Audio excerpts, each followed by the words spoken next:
Hi, I was in a coaching session with a client, and we're reaching the second phase of her coaching. So she's been working a lot on herself, and she went deep, deep inside.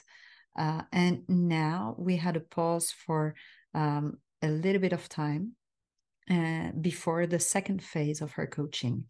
And so she could see some old patterns coming back, and then the old fears coming back. And that was, of course, a moment of stress for her.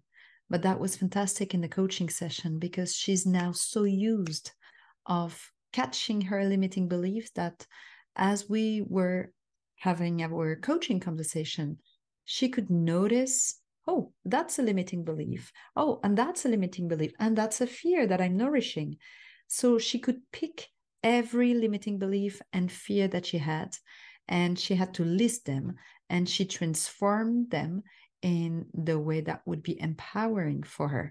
It was really interesting to notice and see how she consciously decided to transform how to nourish her subconscious mind.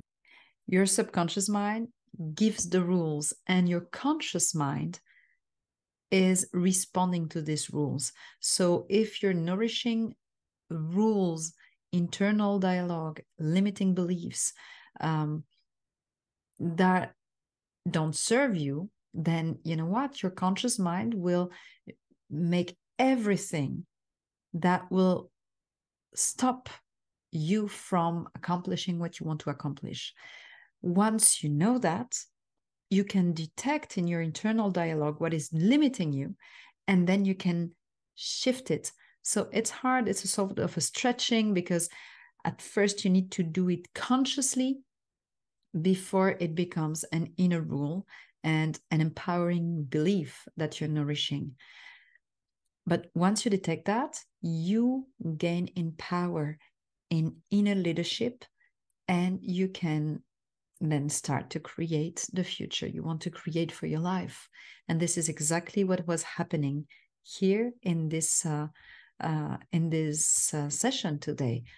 After the first phase where my client has been very inspired and saw what she wanted to accomplish in her life, now she's putting it into the concrete moment, into the concrete life for her.